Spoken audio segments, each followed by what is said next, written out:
electrochemistry, மின்வேதியியல். Previous year NEET questions கொஞ்சம் பார்க்கலாம். Question number 1. ஸோ இது match the following conversion and number of Faraday required. இது ரெண்டையும் நம்ம செக் பண்ணணும். அதாவது இந்த ஸ்பீசிஸை மாற்றணும் அப்படின்னா அதுக்கு எவ்வளோ ஃபேரடே தேவை அப்படிங்கிறத செக் பண்ணலாம். So H2O2. ஸோ H2Oவை நம்ம O2வாக கன்வெர்ட் பண்ணணும் அப்படின்னா இந்த ப்ராசஸ்க்கு 2 எலக்ட்ரான் வேணும். இதே 1 மோல் யூஸ் பண்ணோம் அப்படின்னா நமக்கு 2 moles ஆஃப் எலக்ட்ரான் நீடட். அப்படின்னா எவ்வளோ ஃபேரடே? 2 ஃபேரடே. சரிங்களா? அப்போ 1 mole H2O வந்து O2வாக மாற்றணும் அப்படின்னா நமக்கு 2 ஃபேரடே வேணும். அப்போது ஏக்கு 2 தான் மேட்ச். சரிங்களா? ஸோ இது எந்த ஆப்ஷனில் இருக்குது? ஆப்ஷன் 1ல் இருக்குது, தென் ஆப்ஷன் 3ல் இருக்குது. Right? So option 2 and option 4 கிடையாது. Next one, 1 mole of MnO4 minus 2 to Mn2 plus. ஓகேங்களா? MnO4 minus 2 Mn2 plus 7 ப்ளஸில் இருந்து 2 ப்ளஸ்க்கு சேஞ்ச் பண்ணுறோம். அப்போ எவ்வளோ எலக்ட்ரான் ட்ரான்ஸ்ஃபர்? 5 electron transfer. கரெக்டுங்களா? ஸோ அப்போ 1 mole ஸ்பீசிஸ்க்கு நம்மளுக்கு எவ்வளோ மோல் வேணும்? 5 mole எலக்ட்ரான் வேணும். What is 5 mole electron? That is nothing but 5 Faraday. சரிங்களா? அப்போது பிக்கு மேட்ச் வந்து பார்த்தீங்கன்னா 4. பிக்கு 4 இருக்கிறது ஆப்ஷன் 3. சரிங்களா? ஸோ இந்த கொஷனுக்கு answer option 3. So match the following கொஷன்ஸ்லாம் வெரி ஈஸி. நெக்ஸ்ட் ஒன், பின்வரும் அனற்றுள் எது அரிமானத்திற்கு உதாரணம் இல்லை? இரும்பு துருப்பிடித்தல், நீரை மின்னார் பகுப்பு செய்யும் போது H2 வாயு வெளியேறுதல், வெள்ளி நிறமெழுத்தல், தாமிரத்தின் மீது பச்சை நிற படலம் உருவாதல். From the following select the one which is not example of corrosion. So கரோஷன்னா தெரியும், அரிமானம். கீழே இருக்கிற எது வந்து அரிமானத்துக்கு உதாரணம் கிடையாது அப்படின்னு கேட்குறாங்க. ரஸ்டிங் ஆஃப் ஐரன், இது வந்து கண்டிப்பாக இரும்பு துரு பிடிக்கிறது அரிமானம் தான், கரோஷன் தான். ஸோ இது ஆன்சர் வராது. சரிங்களா? டார்னிஷிங் ஆஃப் சில்வர், இப்போது நிறைய பேர் வந்து இந்த சில்வர் ஜுவல்ஸ்லாம் யூஸ் பண்ணும்போது அது வந்து கொஞ்சம் பிளாக் கலர் ஷேடாக மாறிடும் பார்த்தீங்களா? ஸோ அது பேர் தான் டார்னிஷிங்.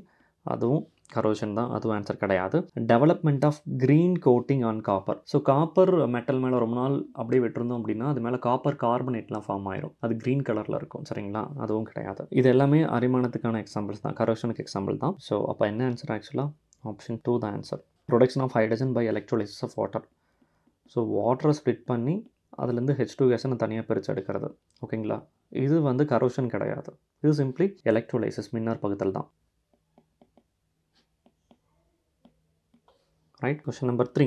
கால்சியம் 2+ மற்றும் Cl- அயனிகளின் மோலார் கடத்துத்திறன் மதிப்புகள் முறையே 119 மற்றும் 71 சீமன் cm²/mol எனில் அளவிலா நீர்த்தலின் போது கால்சியம் குளோரைடின் மோலார் கடத்துத்திறன் மதிப்பு. If molar conductivity of calcium 2+ and Cl- ions are 119 and 71 Siemens cm²/mol respectively, then the molar conductivity of calcium chloride at infinite dilution. சரிங்களா? ஸோ என்ன கொடுத்தாச்சு? ஆக்சுவலாக மோலார் கடத்துத்திறன் கொடுத்துட்டாங்க. ஓகேவா? ஸோ இந்த மோலார் கடத்துத்திறனில் தனித்தனி அயானு கொடுத்தாச்சு. கால்சியம் 2+ கொடுத்தாச்சு, Cl- கொடுத்தாச்சு. ஓகேவா? அண்ட் எது கேட்குறாங்கன்னா கால்சியம் குளோரைடு கேட்குறாங்க. எப்போது? இன்ஃபினிட் டைலூஷனில். What is infinite dilution? அளவிலா நீர்த்தல். ஓகேங்களா? அப்போ ரெண்டையும் ஆட் பண்ணால் போதும் இல்லையா? அப்போது calcium chloride that is equal to calcium 2+ plus 2 into lambda infinity of Cl-. So calcium 2+ஓட வேல்யூ என்ன? 119 ப்ளஸ் 2 இன்ட்டு 71. ஓகேங்களா? ஃபைன். ஸோ இப்போ என்ன ஆன்சர் வரும்? 2 into 71 plus 119. So that is become 261. So answer option 4th one. சரிங்களா? Fine. Next one, 0.007 molar செறிவு கொண்ட acetic அமிலத்தின் மோலார் கடத்துத்திறன் 20 சீமன் cm²/mol எனில் அதன் பிரிகை மாறிலியின் மதிப்பு. Molar conductivity of 0.007 molar acetic acid is 20 Siemens cm²/mol. What is the dissociation constant of acetic acid? ஓகேவா? ஸோ அவங்க கொடுத்துருக்கிறது மோலார் கடத்துத்திறன் கொடுத்தாச்சு. ஓகேங்களா? ஸோ கேட்குறது வந்து பார்த்தீங்கன்னா dissociation constant கேட்குறாங்க. ஸோ பிரிகை மாறிலி. சரிங்களா? ஸோ வேறு என்ன கொடுத்துருக்காங்க அப்படின்னா இன்ஃபினிட்டி, லாம்டா இன்ஃபினிட்டியும் கொடுத்தாச்சு. சரிங்களா? ஸோ அளவிலான இடத்துல அப்போ இருக்கிற மோலார் கண்டக்டிவிட்டியும் கொடுத்துட்டாச்சு. ஓகேங்களா? ஃபைன். ஸோ நமக்கு தெரியும் என்னென்ன ஃபார்முலா நமக்கு தெரியும். Alpha that is equal to lambda M by lambda M infinity. Once alpha தெரிஞ்சால் தான் Ka that is dissociation constant கண்டுபிடிக்க முடியும், which is C alpha square. சரிங்களா? ஓகே, எப்படி லாம்டா எம் இன்ஃபினிட்டி கண்டுபிடிக்கலாம்? Lambda M infinity that is equal to lambda infinity of H plus lambda infinity of CH3 CO minus. H plus value என்ன 350 Siemens centimeter square per mole plus இதோட value 50 add பண்ணால் என்ன வந்துடும்? 400 வந்துடும். சரிங்களா? Fine. So இப்போ alpha கண்டுபிடிக்கலாமா? Alpha that is equal to lambda M by lambda m இன்ஃபினிட்டியா. What is lambda m? 20 by lambda M infinity தான் கண்டுபிடிச்சோம், which is 400. சரிங்களா? ஸோ இதை சால்வ் பண்ணோம் அப்படின்னா நமக்கு வந்துடும் 20 by 400. that is become 0.05. Alpha கண்டுபிடிச்சிட்டோம், கேஏ கண்டுபிடிச்சிடலாம். பிரிகை மாறிலி ஆல்ஃபா அப்படிங்கிறது பிரிகை வீதம், கேஏ வந்து பிரிகை மாறிலி, which is concentration into alpha square. Concentration 0.007 into alpha 0.05 whole square. சரிங்களா? ஸோ சால்வ் பண்ணோம்னா value 1.75 into 10 to the power -5 mole per liter. சரிங்களா? Answer option 3. So next one, NaCl, HCl மற்றும் CH3COO Na ஆகியவற்றின் வரம்பு நிலை மின் கடத்துத்திறன் மதிப்புகள் முறையே 126.45, 426.16 மற்றும் 91.0 Seeman centimetre square per mole எனில் CH3COH இன் வரம்பு நிலை மின் கடத்துத்திறன் மதிப்பை கண்டறிக. The molar conductance of NaCl, HCl and CH3COO minus Na plus at infinite dilution are 126.45, 426.16, 91.0 and இது வேல்யூ கொடுத்தாச்சு. என்ன கேட்குறாங்க அப்படின்னா molar conductance of acetic acid என்ன அப்படின்னு கேட்குறாங்க. இதுவும் கோல்ட்ரஷ் லாவோட அப்ளிகேஷன் தான். சரிங்களா? ஸோ இப்போ நம்ம முதல்ல ஈக்குவேஷன் மேட் பண்ண தெரிஞ்சிருக்கணும். CH3COONA plus HCl gives CH3COH plus NaCl. சரிங்களா? இல்லை அப்படின்னா CH3COH that is equal to lambda infinity of CH3COO Na plus lambda infinity of HCl minus lambda infinity of NaCl. So அவ்வளோதான் formula. இந்த formula values use பண்ணால் போதும். So lambda infinity of CH3COOH that is equal to, so values என்ன வரும்? CH3COO value T1 plus HCl value 426.16 minus NaCl value 126.45. ஓகேங்களா? T1 plus 426.16 minus 126.45 become 390.71 Siemens centimeter square per mole. சரிங்களா? So answer option 2. Next question, கூற்று ΔG that is equal to minus NF ஈசல் இந்த சமன்பாட்டில் ΔGயின் மதிப்பு n மதிப்பை பொறுத்து அமையும். காரணம், ஈசல் என்பது பொருண்மை சாரா பண்பு மற்றும் ΔG என்பது பொருண்மை சார் பண்பு. In equation ΔG that is equal to minus NF E cell value of ΔG depends on n. இது அசசன். ஸோ கூற்று கொடுத்தாச்சு. ΔG கிப்ஸ் கட்டில ஆற்றலோட மதிப்பு, ஓகேங்களா, n வேல்யூ நம்பர் ஆஃப் எலக்ட்ரானை டிபெண்ட் பண்ணியிருக்கும் அப்படின்னு சொல்லியிருக்காங்க. ரீசன், காரணம் பாருங்கள், ஈசல் இஸ் அ இன்டென்சிவ் ப்ராப்பர்ட்டி. சரியா? பொருண்மை சாரா பண்பு.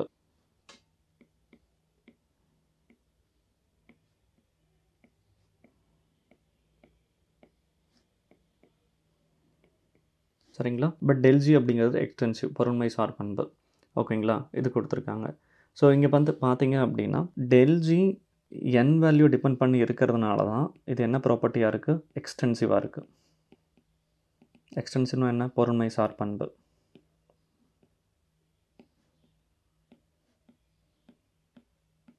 ஸோ அப்படின்னா என்ன அர்த்தம்? ஆக்சுவலாக நம்பர் ஆஃப் எலக்ட்ரான், அதாவது எவ்வளோ அமௌண்ட் இன்க்ரீஸ் ஆகுதோ அப்போது ΔGயோட மதிப்பும் இன்க்ரீஸ் ஆகும்.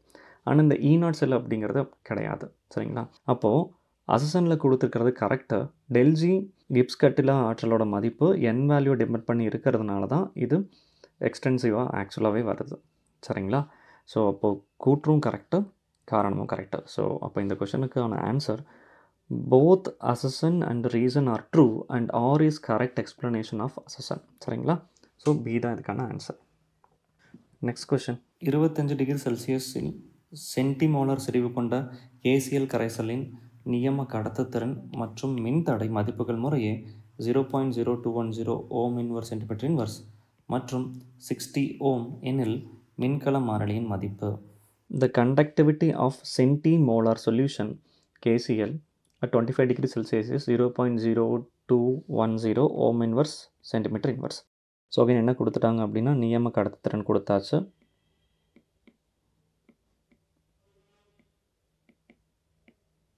ஓகேங்களா? ஸோ அதே போல் மின்தடையும் கொடுத்துட்டாங்க, which is 60 ஓம்னு கொடுத்தாச்சு. செல் கான்ஸ்டன்ட் கேட்குறாங்க. செல் கான்ஸ்டன்ட் தெரியும் இல்லையா நமக்கு, மின்கல மாறிலி. ஃபார்முலா என்ன? that is equal to 1/r into cell constant.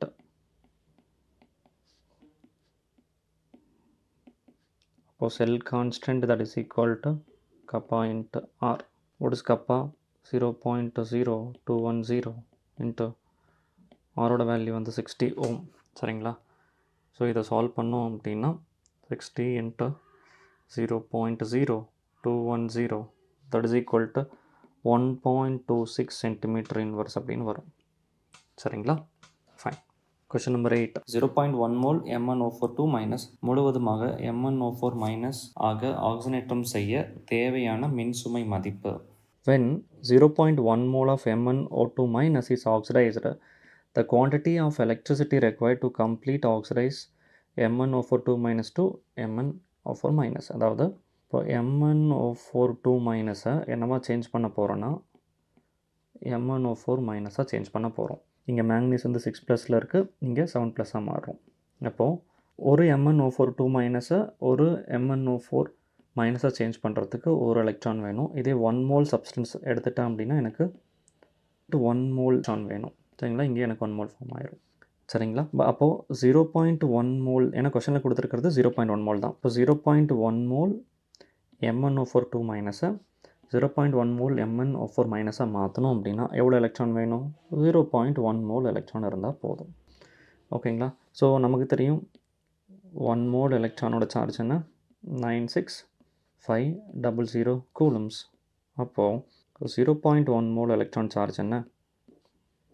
which is x that is equal to 9650 coulombs. சரிங்களா? இது ஈஸி கொஷன். Next one. மின்னார் பகுத்தலின் போது 1 ஆம்பியர் மின்சாரம் 60 நொடிகளுக்கு செலுத்தப்படுகிறது எனில் எதிர்மின் வாய்க்கு செல்லும் எலக்ட்ரான்களின் எண்ணிக்கை. The number of electrons delivered at cathode during electrolysis by current of 1 ampere in seconds. So இதுவும் டைரக்ட் ஃபார்முலா தான். Number of electron that is equal to I into T by charge of electron. சரிங்களா? I value என்ன? 1 ampere. T value என்ன? செகண்ட்ஸில் தான் இருக்கணும். செகண்ட்ஸில் தான் கொடுத்துருக்காங்க 60 செகண்ட்ஸ். சார்ஜ் ஆஃப் 1 எலக்ட்ரான் என்ன? 1.6 into 10⁻⁻19 கூலம்ஸ். ஸோ இதை சால்வ் பண்ணோம் அப்படின்னா you will get answer. So 60 by 1.6 become third. So option C. So 3.75 into 10⁻20 வரும். சரிங்களா? Next one. கோபால்ட் 3 குளோரைடு கரைசலை 10 ஆம்பியர் மின்சாரம் கொண்டு 109 நிமிடங்களுக்கு மின்னார் பகுப்பு செய்யும் போது கிடைக்கும் கோபால்ட் உலோகத்தின் நிறை. How many grams of cobalt metal will be deposited when solution of cobalt 2 chloride is electrolyzed with the current of 10 amperes for 109 minutes? இது ஃபாரடேயோட first law. Very simple. So நான் எலக்ட்ரோலைசிஸ் பண்ண போகிறாங்க. ஓகேவா? ஆனோட எடுத்தாச்சு, கேத்தோட். சரிங்களா? என்ன சொல்யூஷன் எடுத்துக்க போகிறோம்? Cobalt chloride. ஸோ இப்போது இதை எலக்ட்ரோலைசிஸ் பண்ணும்போது எவ்வளோ கோபால்ட்டு எனக்கு டெபாசிட் ஆகும், சரிங்களா, அப்படிங்கிறத கண்டுபிடிக்கணும். ஸோ ஃபாரடேயோட ஃபர்ஸ்ட்லாம் யூஸ் பண்ணலாங்களா? W that is equal to ZIT, equivalent weight by 96500 into I into T.